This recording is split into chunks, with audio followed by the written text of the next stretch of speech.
A war All right. rages between the witches and the remnants of humanity ruled by the church.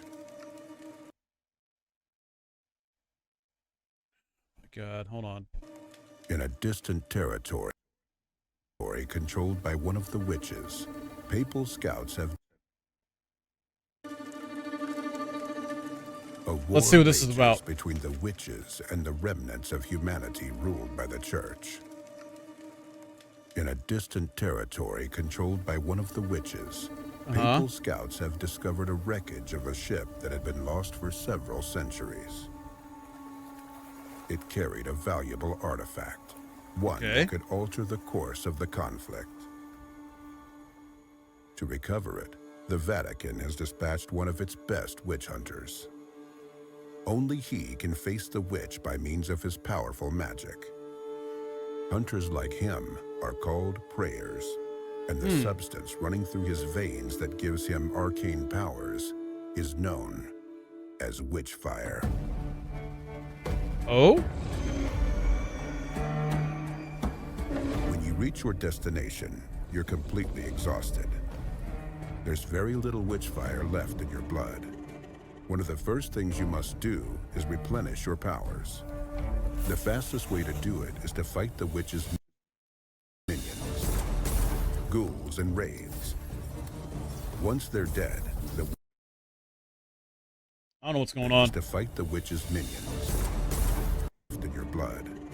One of the first things you must do is replenish your powers. The fastest way to do it is to fight the witch's minions, ghouls and wraiths. Once they're dead, the witch fire they were made of will be yours. However, this won't be an easy prey. This looks smooth. The world of witchfire is a place where everything is trying to kill you. Monsters sounds like a Souls game. Treasure chests turn out to be deadly traps, and lethal contraptions stay hidden from view. If you waste bullets, ignore your stamina, and take your opponents for granted, you will die. And this can happen in a myriad more ways. Getting killed means that you lose all your loot, although it's possible to recover it, and the monsters you've eliminated come back from the dead. What's even worse, once the witch senses the powerful intruder who hasn't died so far, she will start throwing deadly curses at you, called the Calamities. These can raise the dead from their graves, or conjure a fog to unleash a hunt for your soul. She will stop at nothing to drive you out of her realm. And if this doesn't work and you still brazenly cling to life, amassing more power and a greater arsenal, then the witch will dispatch new types of minions and set traps the likes of which you have not seen. The world will change, adapting to your progress. This means more witch fire to collect, but also more challenges to conquer. You find refuge in an old hermitage, enveloped in a fog that hides you from the witch's sight. Okay. From here, you will venture into her domain, trying to find the villain's lair. An enchanted mirror allows you to receive amazing inventions from the Vatican's gunsmiths. Here, you can also transform the witch fire collected along the way into skills that become more and more powerful. Wait, hold up. So, I'm looking at this, right? And this gives me like Souls-like vibes in a sense. I mean, probably not that entirely. There's other games that incorporate this, but I immediately like kind of think of that to an extent. This is possibly like an FPS Souls-like. It looks interesting too, but I'm not sure if it's fully like a narrative story type thing or if it's like a roguelike or what's going on here. But it seems very challenging based on what they're talking about and describing and how these upgrades work. You know, this seems like your base stats, you gotta level up, so. Become more and more powerful. This transformation does more. Wait, what'd they say? That along the way. Here, you can also transform the witch fire collected along the way into skills that become gunsmiths.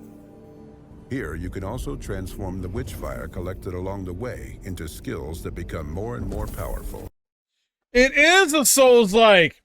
You're essentially collecting Witchfire, which is souls, to level up. This transformation does more than simply make you stronger. You also gain understanding of how magic works. Without this knowledge, many places remain inaccessible, and many magical objects are nothing more than a piece of paper with strange scribblings or a simple shard of What's iron. up, Ray? Let's examine this weapon, made for the prayer in the Vatican workshop. If you're unable to see through its esoteric shroud, it looks like a regular rifle. The more witchfire courses through your veins, the more secrets reveal themselves to you. For instance, it turns out that the aforementioned rifle can hit several enemies with a single shot. This is how things are in this world, where common folk see nothing but a regular weapon, a seal with strange symbols, or a beautiful ring. A prayer recognizes brutally effective tools of death, spells based on one of the 4 elements, or magical signets that allow him to use telekinesis or teleportation. The prayer's task is simple: kill the witch and recover the artifact she stole. However, simple doesn't mean easy. Luckily for you, the prayer has more tools at his disposal than superhuman powers or a magical arsenal. Some of these implements are called the Arcana. Crystals that are created from witchfire in the most magic-infused spots allow the prayer to alter reality. Oh, really? Ever so slightly. Will you enhance your spells with new abilities, weaken all of the witch's minions, or perhaps you will prefer to improve your shooting skills for a short while?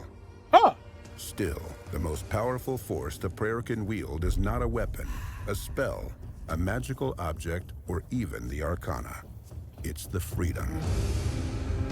When you embark on your journey, you set your own goals. Oh my god. Would you like to find and defeat the guard keeping watch over the Dude, witch's what keys? is going on? Right ahead. Or perhaps you prefer to steal some gold and return to the Hermitage. No problem. Why don't you test a new weapon and collect enough witchfire to develop another skill? There's nothing stopping you. Every step you make during your journey marks a choice.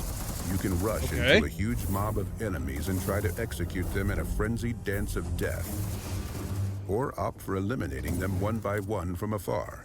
Nice. Steering clear from a fight is an option, as is provoking more fights for bigger rewards. Okay. Oh, that's sick! That there isn't just one correct method to defeat the witch. The prayer is not bound by time restrictions, and the Vatican doesn't care what methods he employs. A sharpshooter's agile fingers, a tactician's analytical mind, or special powers and magical objects.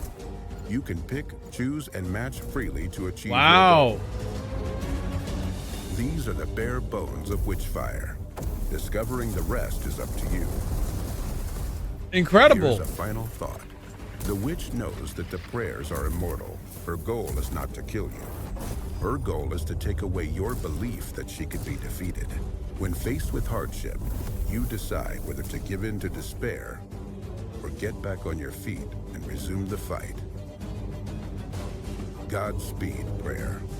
All right. Interesting concept, interesting ideas here. All right. Awesome. And early access out now. Wow. Okay. Cool. I was not expecting that. I wasn't sure what this game was going to be exactly, but it seems like it has Souls-like elements to it, mixed with some other cool ideas. So yeah, I'm about to check this out. It's in early access now, so I'll see. But I think it's on Epic Store. Yeah, it's on Epic. So I guess early access is just there. All right, cool.